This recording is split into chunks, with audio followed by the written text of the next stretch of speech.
السميع العليم من الشيطان اللئيم الرجيم.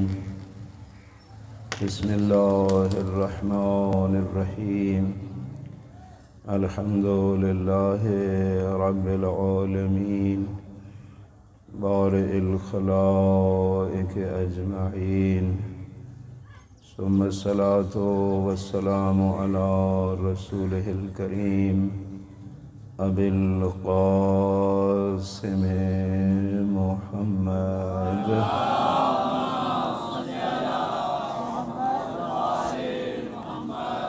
وعلى آله الطيبين الطاهرين المعصومين الذين قال الله تعالى في شانهم: إنما يريد الله ليذهب عنكم الرجس أهل البيت ويطهركم تطهيرا.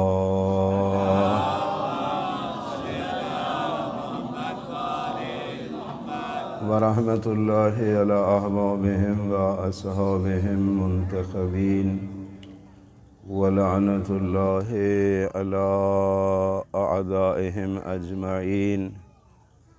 أما بعد، فقد قال الحكيم في كتابه: بسم الله الرحمن الرحيم. وما خلقت الجن والإنس إلا ليعبدون. صلوات. اللهم صل على محمد وآل محمد. الله أكبر. يا رسول الله، يا علي بن اللهم صل على محمد وآل محمد. میرا بھی آج پروگرام ہے کہ میں آپ کو ایک قصیدہ سناؤں. اللہ اکبر. یا رسول اللہ، یا چونکہ میری بے شمار چونکہ میری قوم جو ہے وہ قصائد کو ماشاءاللہ زیادہ پسند فرماتی ہے، تو میں نے بھی سوچا کہ آج اس گرم موسم میں آپ کو ایک قصیدہ سناؤں. لیکن یہ قصیدہ کوئی کسی عام شاعر کا نہیں ہے. فرزدق نامی شاعر ہے، اس نے یہ قصیدہ پڑھا ہے امام علی زین العابدین علیہ السلام کی شان میں.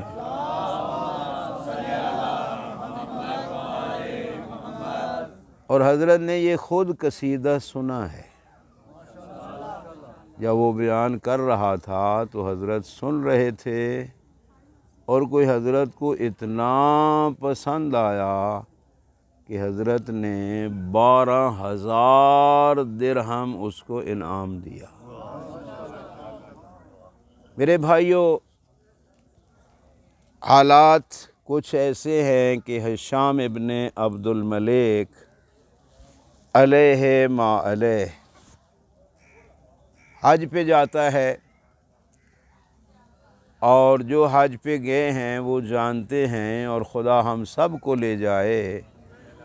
ہر حاجی کی خواہش ہوتی ہے کہ کم از کم ایک بار تو حجر اسود کا بوسہ لے لے. سنت ہے. اور آپ جانتے ہیں کہ یہ حجر اسود جس طرح معصوم نے فرمایا ہے، یہ کوئی عام پتھر نہیں ہے، اللہ نے جنت سے بھیجا ہے. روئے زمین پہ جو جنت سے پتھر آیا ہے وہ حجر اسود ہے. اور ایسا ہے کہ یہ محسوس بھی کرتا ہے اور شعور بھی رکھتا ہے.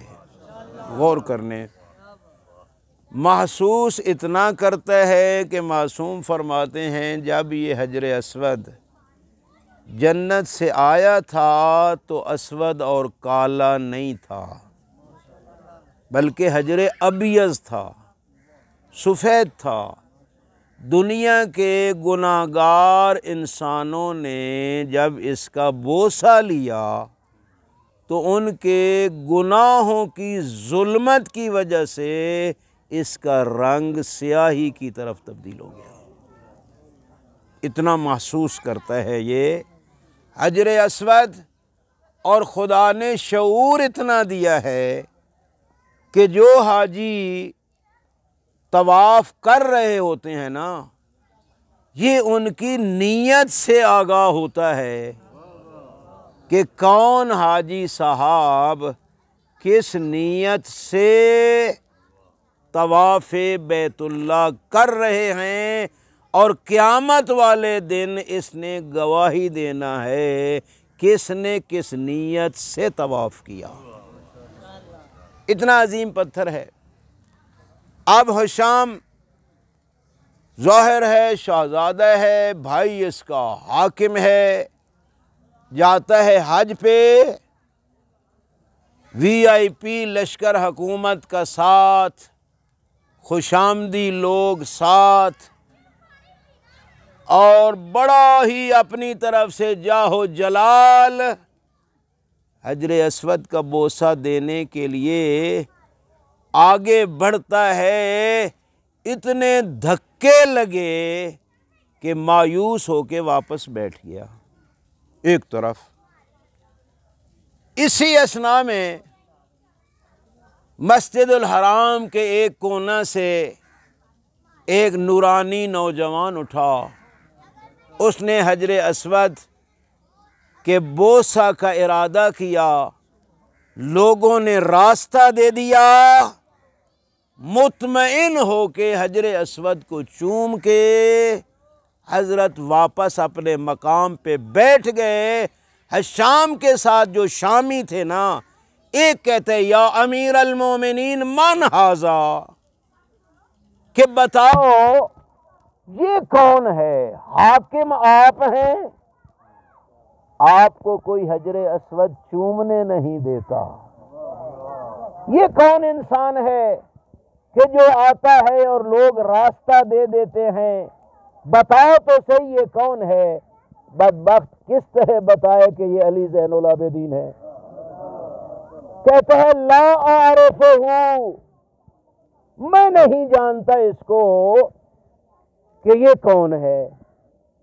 اس کا یہ لا اعرفہ کہنا تھا کہ یہ فرزدق ابو الفراس پاس بیٹھا تھا، مجمع میں کھڑے ہو کے کہتا ہے تو نہیں جانتا لیکن انا اعرفہ، میں تو جانتا ہوں نا، میں جانتا ہوں، اور میں تمہیں بتاتا ہوں کہ یہ کون ہے، یہ آنے والی ہستی کون ہے، یہ فرزدق تمہیں بتائے گا۔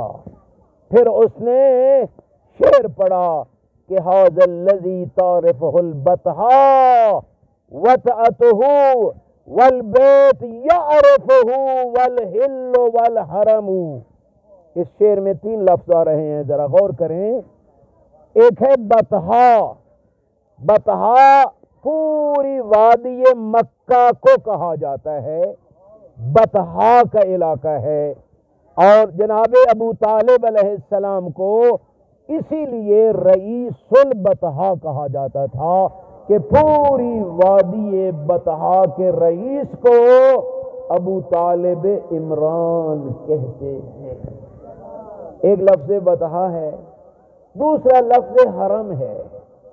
حرم کیا ہوتا ہے؟ یہ بیت اللہ ہے نا، چاروں طرف 12 مربع میل جو علاقہ ہے اس کو حرم کہتے ہیں۔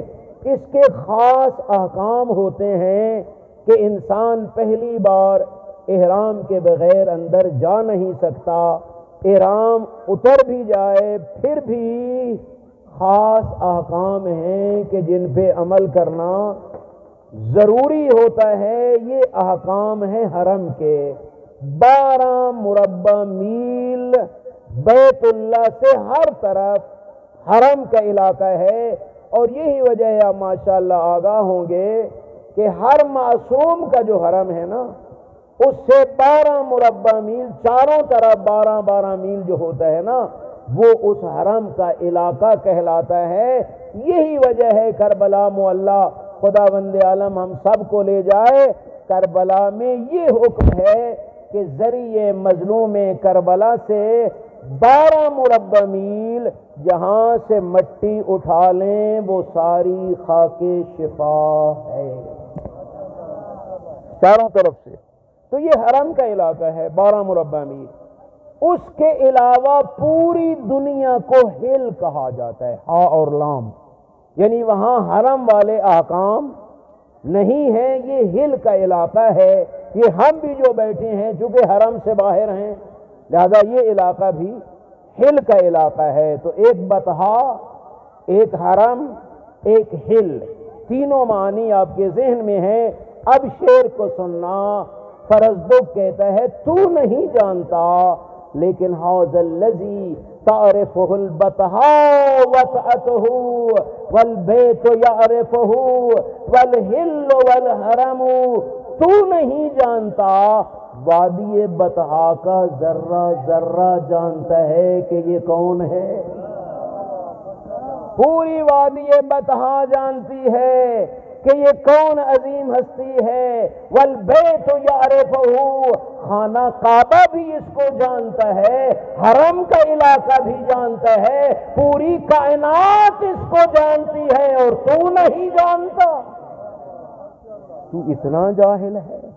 ھذا الذی ابن رسول اللہ المختار، تجھے نہیں پتا کہ اس کا بابا تو سید الانبیاء ہے، احمد مختار ہے، وہ سید الانبیاء کہ صلی علیہ الہی موجر القلم، جب تک خداوند عالم نے جس وقت سے لوح و قلم کو خلق کیا ہے اس کے نانا پہ اللہ رحمتوں کو نازل کر رہا ہے۔ صلوات پڑھیں حضرت کی ذات سے، اللہم صلی علی محمد وعلی۔ ھذا ابن سیدۃ النسوان فاطمہ وابن الوصی الذی فی سیفہ النکم، تجھے نہیں پتا یہ وہ ہے کہ جس کی اماں کائنات کی عورتوں کی سردار ہے، سیدۃ نساء العالمین کا بیٹا ہے یہ، جس کا نام فاطمہ ہے۔ وابن الوصی الذی فی سیفہ النقم، یہ اس پیغمبر کے وصی کا بیٹا ہے جس کی تلوار کے ذریعے کافر اور مشرک سے انتقام لیا جاتا ہے۔ تو کہتے میں تو جانتا ہی نہیں ہوں۔ فرمایا من یعرف اللہ یعرف اولیت ذا والدین من بیت ھذا نالہ الامم، تو کہتا ہے میں نہیں جانتا، جو اللہ کو جانتا ہے وہ اس کو بھی جانتا ہے۔ بڑی بات ہے، ذرا ذہنوں میں جگہ دے میرے بھائیوں۔ من یعرف اللہ، جو اللہ کی معرفت رکھتا ہے وہ اس کی معرفت بھی رکھتا ہے، اور تجھے نہیں پتا اسی کے گھر سے تو دین نکلا ہے جو ساری امتوں کو نصیب ہوا ہے، فقط امت محمدیہ کو نہیں، پوری کائنات کو جو دین ملا ہے وہ انہی کے گھر سے نکلا ہے۔ کیونکہ آپ جانتے ہیں کہ خود امام حسین علیہ السلام کا جملہ ہے کہ نحن معدن الانبیاء، آدم سے لے کر خاتم تک جتنے انبیاء آئے ہیں وہ ہم سے تھے۔ اگر نبی اسی خاندان سے تھے تو جو نبی کی امت کو دین ملا ہے وہ بھی تو اسی کے خاندان سے ملا ہے۔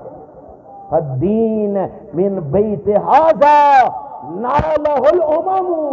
اگلا شعر عجیب ہے، کہتے ہیں لو یعلم الرکن من قد جاء یلسمہ لخر ذلک الرکن یلسم ما وطأ القدم، ایک قدم ہوتا ہے جس کو پیر کہتے ہیں، ایک وطأ القدم جہاں پیر رکھا جائے. کہتا ہے اگر اس حجر اسود کو علم ہو جائے، غور کرنا، اگر حجر اسود کو علم ہو جائے کہ کون آ رہا ہے اس کا بوسہ لینے کے لیے، حجر اسود کو علم ہو جائے کہ کون آ رہا ہے اس کا بوسہ لینے کے لیے، حجر اسود کعبہ کو چھوڑ کے، کعبہ سے نکل کے اس خاک کا بوسہ لے گا جس میں زین العابدین کا قدم ہے.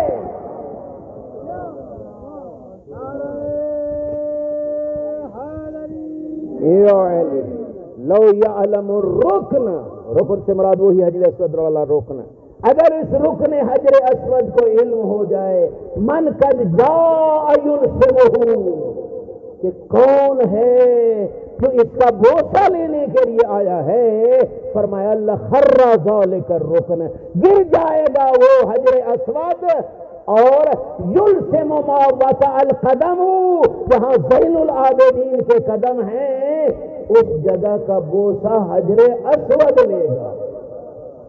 من معشر حبهم دین وبغضهم کفر وقربهم منجی ومعتصمی، کہا یہ اس خاندان سے ہے جس خاندان کی محبت دین ہے. من معشرن، اس خاندان سے ہے، اس معاشرے سے ہے کہ حبهم دین، کہ جن کی محبت دین ہے، وبغضہ کفر، اور اس خاندان کا بغض کفر ہے. یہی وجہ ہے میرے بھائیوں، جب کسی نے کہا تھا نا کہ پیغمبر خدا نے فرمایا ہے کہ یا علی انت قسیم النار والجنہ، کہ علی آپ جنت اور جہنم کے تقسیم کرنے والے ہیں. متعصب تھا نا سننے والا، کہتے مینوں نہیں سمجھ آتی کہ علی کس طرح جنت اور جہنم کو تقسیم کریں گے. کہتے دیکھ ایک اصول ہے، اگر قرآن کی ایک آیت سمجھ نہ آئے نا، دوسری ساتھ ملاؤ تو دونوں کی سمجھ آ جاتی.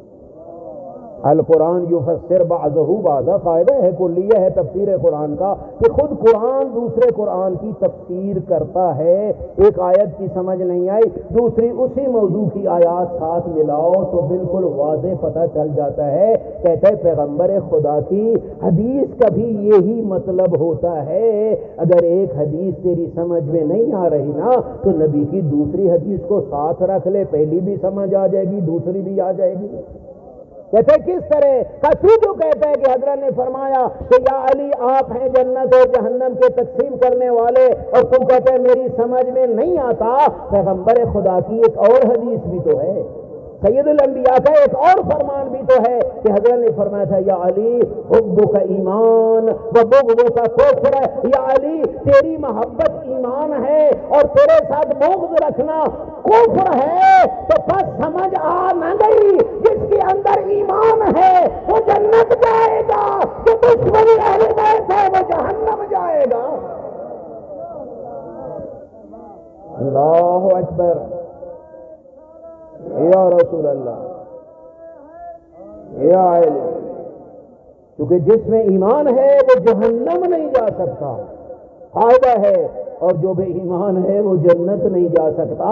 علی کی محبت ایمان ہے، علی کے ساتھ بغض کفر ہے. تو جہاں ایمان ہے وہ جنتی، جہاں بغض ہے وہ جہنمی. یہاں ہی تقسیم ہو گئی، اسی دنیا میں ہو گئی میرے بھائیوں، کہ جس کے اندر ایمان کی دولت ہے انشاءاللہ جائے گا جنت. تو سمجھ آ گئی کہ یہاں فرزدق کہتا ہے من معشر حبهم دین، یہ اس خاندان سے ہے کہ جس خاندان کی محبت دین کی علامت ہے، اور جس خاندان سے بغض کفر کی علامت ہے. اب تو بتا تیرے اندر ان کی محبت ہوتی تو تو کہتا جو زین العابدین ہے. تیرا یہ کہنا کہ میں جانتا ہی نہیں ہوں. اللہم صل علی محمد و آل محمد. اور وہ حضرت کی سخاوت کا ایک شعر پڑھتا ہے. عربی میں ایک لا ہوتا ہے جس کا معنی ہے نا، ایک نعم ہوتا ہے جس کا معنی ہوتا ہے ہاں. کہتا ہے یہ اتنا سخی ہے کہ ما قال اللہ الا فی تشہدہ، نا نا لا نا. اور میرے بھائیو جب ہم تشہد پڑھتے ہیں تو وہاں لا پڑھا جاتا ہے. اشہد اللہ الہ الا اللہ، یہ ان کے بعد لا ہے. کہتا ہے یہ اتنا سخی ہے کہ اس نے آج تک لا کہا ہی نہیں، اگر کہا ہے تو فقط نماز کے تشہد میں. ما قال لا الا فی تشہدہ، یہ اتنا سخی ہے کہ جو بھی اس کے دروازے پہ آیا ہے اس نے کبھی لا تو کہا ہی نہیں، نہ تو کہا ہی نہیں، اگر کہا ہے تو فقط اور فقط تشہد میں کہا ہے. اگر کوئی دنیا لینے آیا ہے اہل بیت نے پھر بھی نہ نہیں کہا، کوئی دین لینے آیا ہے پھر بھی نہ نہیں کہا. دنیا لینے آیا ہے اتنا دیا ہے پھر مانگنے کی ضرورت نہیں رہی، اور کوئی دین لینے آیا ہے تو ابھی معصوم نے تو نہیں کہا کہ میں نہیں جانتا. لا ادری حجت خدا ہوتا ہی وہی ہے جو زندگی میں کبھی لا ادری نہ کہے. لا ادری کا معنی ہوتا ہے یعنی میں نہیں جانتا، میں نہیں جانتا. آپ حجت خدا کی تعریف پڑھیں اس میں یہی لکھا ہے حجت وہی ہوتا ہے جو پوری زندگی میں لا ادری نہیں کہتا، جتنی اس حجت خدا کو پوری زندگی میں علم کی ضرورت ہوتی ہے خالق عطا کر کے بھیجتا ہے. اسی اب اہل بیت کے دروازے پہ جائیں کبھی کبھی بھی لا نہیں ہے. اور یہی وجہ اس خلیل لاہوی سے جب پوچھا گیا تھا کہ تو نے سب کو چھوڑ کے علی کو امام کیوں مانا ہے، تو اس نے کہا ہے کہ میں نبی اعظم کے بعد دیکھ رہا ہوں جتنے بھی ہیں نا جب بھی ان کو ضرورت پڑی ہے علی کے دروازے پہ آئے ہیں، علی تو کبھی ان کے دروازے پہ نہیں گیا. ان سب کا آنا علی کا نہ جانا دلیل ہے کہ علی ان کا بھی امام ہے. مانے نہ مانے ان کی اپنی مرضی. میرے بھائیو ایک بت پرست بدبخت ہے وہ اللہ کو اللہ نہیں مانتا، بت کو اللہ مانتا ہے، لیکن واقعاً تو وہ بھی اللہ کی مخلوق ہے، نہیں مان رہا، اس کی اپنی بدبختی ہے. علی سب کا امام ہے. من کنت مولا ہو فہذا علی مولا، جس کا سید الانبیاء مولا ہے اس کا علی المرتضی مولا ہے. اور یہی دلیل ہے جو ہمارا عقیدہ ہے کہ جس طرح پیغمبر خدا آدم سے لے کر عیسیٰ علیہ السلام تک سب انبیاء سے افضل ہیں، اسی طرح علی ابن ابی طالب حضرت آدم علیہ السلام سے لے کر حضرت عیسیٰ علیہ السلام تک سب انبیاء سے افضل ہیں. کیوں؟ کیونکہ خود مولا جو افضل ہے تو اس کے بعد آنے والا بھی افضل ہے. نبی نے یہی کہا تھا میں جس کا مولا ہوں مجھے بتاؤ کیا سید الانبیاء آدم کے مولا نہیں، کیا عیسیٰ کے مولا نہیں؟ اگر پیغمبر خدا ان سب کے مولا ہیں تو پیغمبر کے بعد علی بھی ان سب کا مولا ہے. تیرا ماننا یا نہ ماننا تیری اپنے نصیبوں کی بات ہے میرے بھائی، لیکن حقیقت یہی ہے. کہتے ہیں ما قال لا الا فی تشہدہ. یہ زین العابدین وہ ہے کہ اس نے زندگی میں کبھی لا نہیں کہا، اگر کہا ہے تو فقط تشہد میں. کہتے ہیں لولا تشہد لکان اللہ نعمو، اگر تشہد نہ ہوتا زین العابدین کی زبان پہ لا آتا ہی نہ. بڑا لمبا قصیدہ ہے، چند جملے میں نے آپ کے سامنے عرض کیے. جب پڑھ لیا نا جناب فروزدق نے یہ قصیدہ، اور شام کہتے ہیں فروزدق ذرا ایک قصیدہ میری شان میں بھی پڑھ دے. شاعر جو تھا نا کہا ایک میری شان میں بھی پڑھ دے. کیسے پڑھتا ہوں، لیکن شرط یہ ہے کہ اس کے نانے جیسا نانا لیا. اللہ اکبر. فاتح جد جدہ کا کجد ہی، اپنا نانا اس کے نانے جیسا لیا. اس کے بابے جیسا بابا لے آ، اس کی اماں جیسی اماں لے آ، میں تیری شان میں بھی قصیدہ پڑھ دوں گا۔ خاندان کا پتہ ہے تو کس سے ہے؟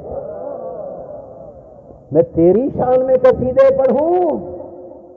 جل گیا، فوراً ہی تنخواہ کاٹ دی۔ ظالموں کو یہی بس میں ہوتا ہے کہ جب کوئی سچی سناتا ہے تو پھر بس فیس بند، تنخواہ بند، زندان میں ڈال دیا۔ زین العابدین علیہ السلام کو علم ہوا تو حضرت نے وسائل استعمال کر کے اس کو زندان سے آزاد کرایا، 12,000 درہم عطا کیے، واپس لے آتا ہے۔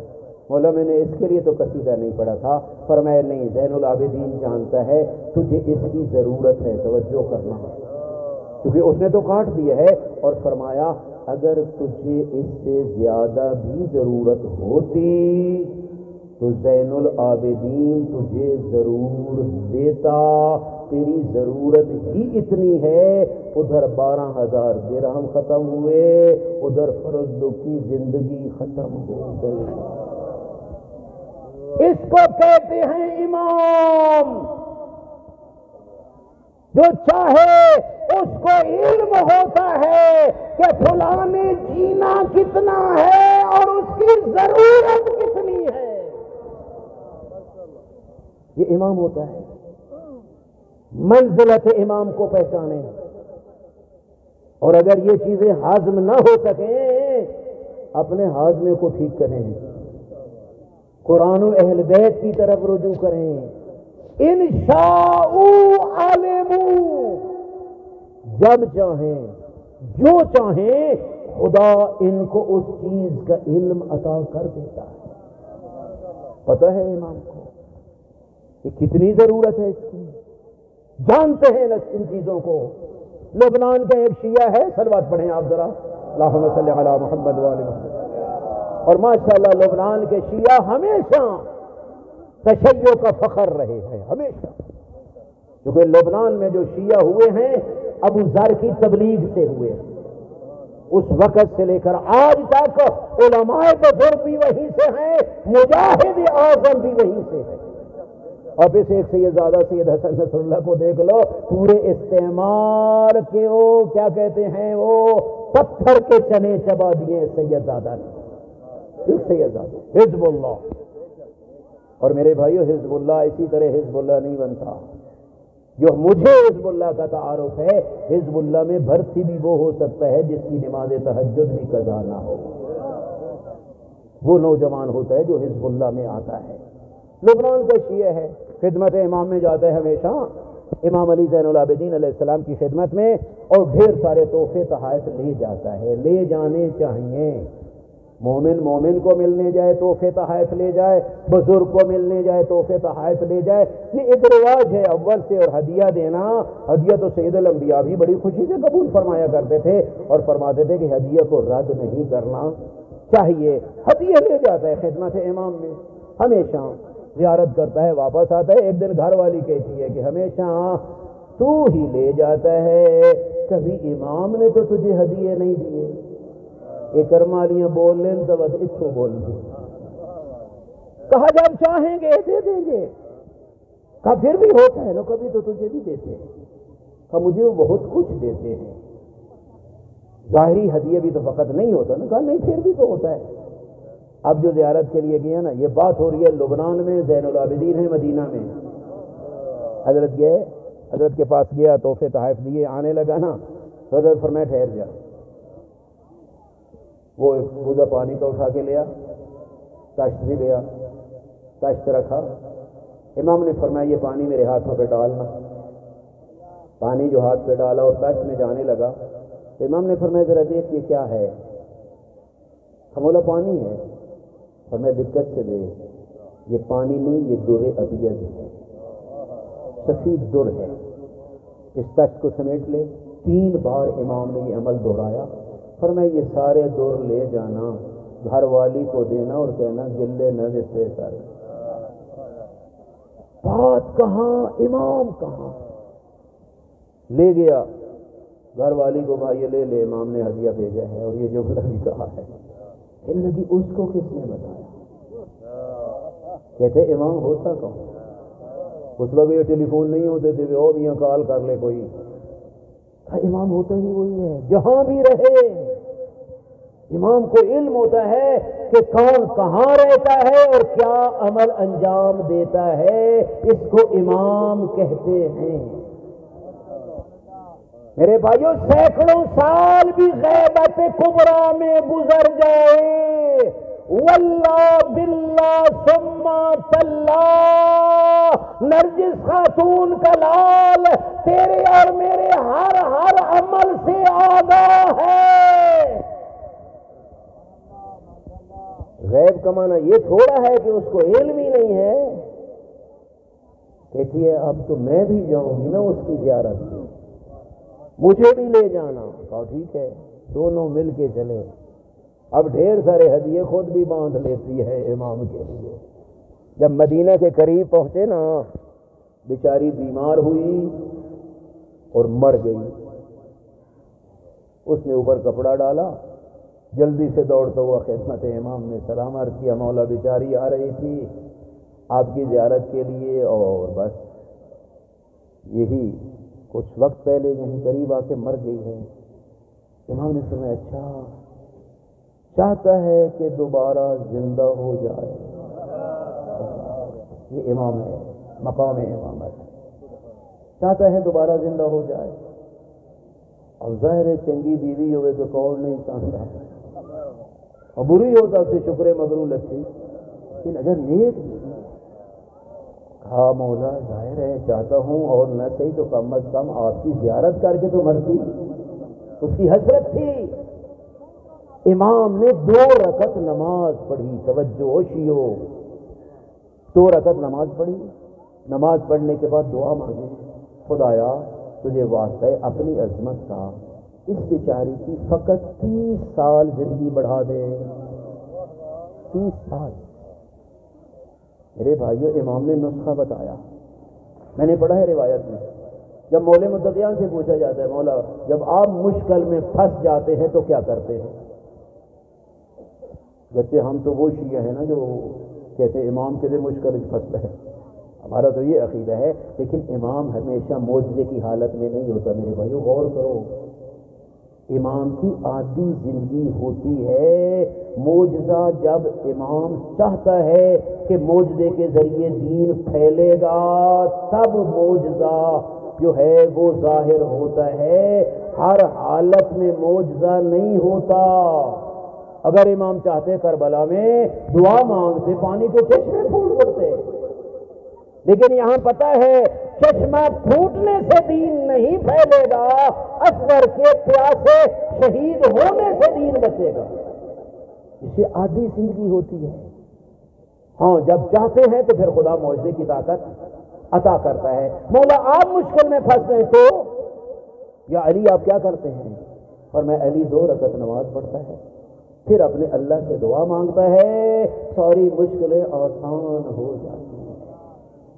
اور میرے بھائیوں امام علیہ السلام نے تجھے اور مجھے بتایا اگر مشکلات آ جائیں جھکو اپنے خالق کے دروازے پر، پہلے اس کی نماز پڑھو، پھر معصوم کا واسطہ دو، پھر اس سے دعا مانگو، مصلحت ہوگی تو مشکل آسان ہو جائے۔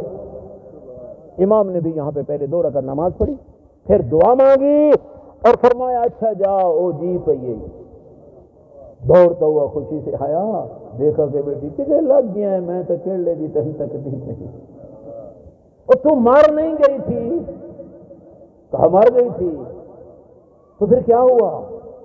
کہا میں مر گئی تھی، میرے فرشتے میری روح کو لے کے جا رہے تھے، راستے میں ایک نورانی نوجوان آیا، اس نے کہا ملک الموت کو کہ اوپر نہیں جانا اب واپس۔ میں نے اپنے اللہ سے اس مومنہ کی 30 سال زندگی بڑھوا لی ہے، اس کی روح کو واپس اس کے بدن میں داخل کر۔ فرشتے نے دوبارہ میری روح کو واپس پلٹایا، میں زندہ ہو گئی۔ کہا پہچان لے گی اس کو جس نے فرشتے کو آرڈر دیا تھا؟ کہا کیوں نہیں پہچان ہوگی۔ پہچان نہیں. میرے بھائیوں اور بزرگوں، کہا آؤ زیارت پہ چلتے ہیں. جب قریب گئی امام کے رخ انور کی طرف دیکھا کہ یہ قسم بخدا یہی تھا جو ملک الموت کو آرڈر دے رہا تھا کہ روح واپس کر. یہ امام ہے، یہ امام ہے، یہ مقام امامت ہے. اللہم صلی علی محمد و آل محمد. شیعہ امام موسیٰ کاظم علیہ السلام کے دور کے ایک واقعہ ہے. صلوات پڑھیں نا آپ ذرا. اللہم صلی علی محمد و آل محمد. آپ جانتے ہیں ڈھیر سارے شیعہ گمراہ ہو کے پتہ نہیں کیا کیا بن گئے. پہلے تو شیعہ ہوتے تھے نا، پھر یہ شیطان آپ کو پتہ ہے اس بدبخت نے اللہ سے قسمیں کھا کے وعدہ کیا تھا کہ میں صراط مستقیم پہ بیٹھ کے تیرے بندوں کو گمراہ کروں گا. اور آپ کو پتہ ہے کہ صراط مستقیم تو ہے ہی راہ علی ابن ابی طالب. سارا زور اس نے لگانا ہے اس پہ جو صراط مستقیم پہ ہے. دوسروں پہ کیوں نہیں زور لگاتا؟ ادھر لگا لیا تھا. نبی کے وصال کے بعد ہی اتنا زور لگایا تھا کہ لوگوں نے دروازہ علی ہی چھوڑ دیا تھا. ادھر اب ضرورت نہیں، ضرورت وہی ہے جہاں لوگ صراط مستقیم پہ چل رہے ہیں. مولوی متقیان کے ساتھ ہیں، بن جاتے ہیں نصیری. جو نصیری پہلے شیعہ تھا پھر نصیری بنا، غالی بنا. امام نے کیا کیا؟ آرڈر دیا توبہ کر، نہیں کرتا. گڑھا کھدوایا، آگ جلوائی، اس کو زندہ آگ میں جلوا دیا. ایسے ہی ہے نا. لیکن ہمارے لوگ کیا کہتے ہیں؟ بھائی نصیری وڑائی مولائیا. مولائی تھا، یہ مشرک تھا بدبخت. جس کو امام نے اپنے ہاتھوں سے جلوایا ہے وہ مولائی. پھر یہی آپ دیکھیں جنگ صفین میں جا کے یہ خارجی بن جاتے ہیں. یہ کون تھے؟ یہ معاویہ کے لشکر کے ساتھ تو نہیں تھے، یہ امام کے ساتھ تھے. لیکن وہ ایک چال کا شکار ہوئے، اس نے قرآن کو نیزوں پہ بلند کیا اور اس چال کا شکار ہو کے خارجی بن کے واپس لوٹے.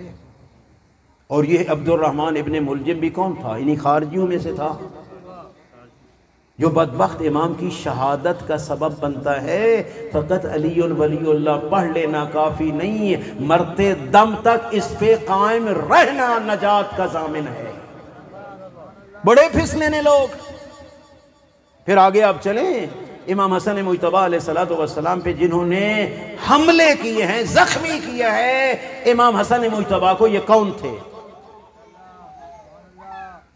زہر ادھر سازش سے دی گئی ہے، لیکن میدان جنگ میں جنہوں نے امام پہ نیزوں سے حملے کیے ہیں یہ وہی تھے جو ساتھ آئے تھے. لیکن کیا کہتے تھے؟ یا امام حسن کو کہتے یا مذل المومنین، او مومنوں کو تو نے ذلیل کر کے رکھ دیا. معصوم فرماتے تھے نہیں، میں نے مومنوں کو عزت دی ہے، ان کی جان کو بچایا ہے. لیکن نہیں مانے. آگے امام حسین علیہ السلام کو کتنے ہزار لوگوں نے خط لکھے تھے. اور مجھے یہ بتاؤ کربلا میں کتنے حاضر ہوئے؟ ٹھیک ہے بعد میں کوئی شرم حیا آئی اور بڑی بڑی تحریکیں چلی، مارے بھی گئے، قتل بھی انہوں نے کیے، دشمنان اہل بیت سے بدلے بھی لیے. لیکن اس وقت کہاں تھے جب فرزند زہرا کہہ رہے تھے حل من ناصر ینصرنی؟ کوئی ہے مدد کرنے والا؟ تو یہ بھی وہی امام علی زین العابدین کے دور میں آئے. لوگ زین العابدین علیہ السلام کو امام نہیں مانتے، محمد ابن حنفیہ کو امام مانتے. یہ کون ہے؟ پھٹ گئے. آگے امام جعفر صادق علیہ السلام کے دور میں آئے تو پتہ نہیں کتنے کتنے کتنے. کوئی اسماعیلیہ بنا. یہ کون ہے اسماعیلیہ؟ چھٹے امام تک تو مانتے ہیں، سب کی ولایت کے قائل ہیں. امام موسیٰ کاظم علیہ السلام کو امام ماننے پہ تیار نہیں. حضرت کے بیٹے اسماعیل کی امامت کے قائل ہو گئے اور آج تک موجود ہیں۔ میرے بھائیو، یہ ہر دور میں بگڑے تگڑے ہوئے لوگ نام کے شیعہ، ایمان کے نہ، ایمان کے ہوتے تو امام کے پیچھے چلتے، نہ کہ ایک علیحدہ راستہ اختیار کرتے۔ انہی میں سے ایک ٹولہ بنتا ہے جو امام موسیٰ کاظم علیہ السلام کی امامت کا قائل نہیں ہے۔ کچھ واقفی ہیں، کچھ افتی مذہب ہے۔ عبداللہ افتہ کے امامت کے قائل ہو جاتے ہیں، موسیٰ کاظم علیہ السلام کو چھوڑ دیتے ہیں۔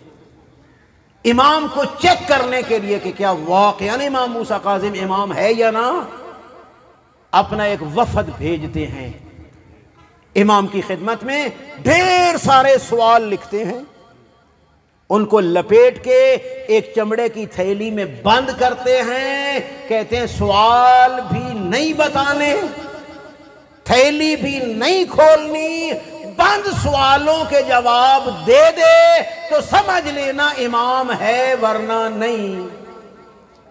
30,000 دینار سونے کے، دینار سونے کا ہوتا ہے، 30,000 دینار دیے سونے کے کہ جا کے اگر صحیح جواب دے لے تو امام کو دے دینا۔ جب یہ پیسے دینے لگے نا تو امام علیہ السلام کے ماننے والی ایک مومنہ غریب مسکین بیچاری بوڑھی، صلوات پڑھ لیں آپ ذرا، تو یہ بوڑھیا یہ کہتے دیکھو جا تو رہے ہو نا میرے امام کی خدمت میں، یہ میرا تھوڑا سا کپڑا بچ گیا تھا جس پہ خمس واجب ہے، یہ بھی لیتے جاؤ، اور یہ 1 درہم بھی میری طرف سے امام کی خدمت میں دے دینا۔ جن کے پاس 30,000 دینار سونے کا ہے، 1 درہم پہ ان کی تک کی نہیں پڑتی، کہتے ہیں چھوڑ یہ 1 درہم یہ نیچے، کہا نہیں مہربانی کرو لے جاؤ۔ یقین کرو میرے بھائی اور بزرگوں، یہ وفد آیا، امام علیہ السلام نے آتے ہوئے ارشاد فرمایا کہ تمہارے سوالوں کے جواب میں نے دے دیے ہیں، لکھے جا چکے ہیں، گھر جا کے پڑھ لینا۔ باقی یہ جو جنہوں نے 30,000 دینار دیے ہے یہ ان کو واپس کر دینا، جو میری امامت کا قائل نہیں، مجھے اس کے پیسے کی ضرورت نہیں۔ ہاں وہ جو بوڑھی نے 1 درہم اور کپڑا دیا تھا وہ تو مجھے دو، وہ امام ہے، بوڑھی نے کہاں سے دیا؟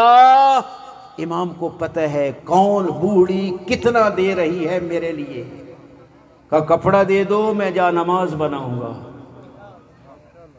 درہم لیا اور فرمایا یہ تھیلی میری طرف سے اس بوڑھیا کو دینا، اس میں 40 درہم ہیں، اس کو کہنا یہ 40 درہم تیری ضرورت ہے، تو 19ویں دن مر جائے گی۔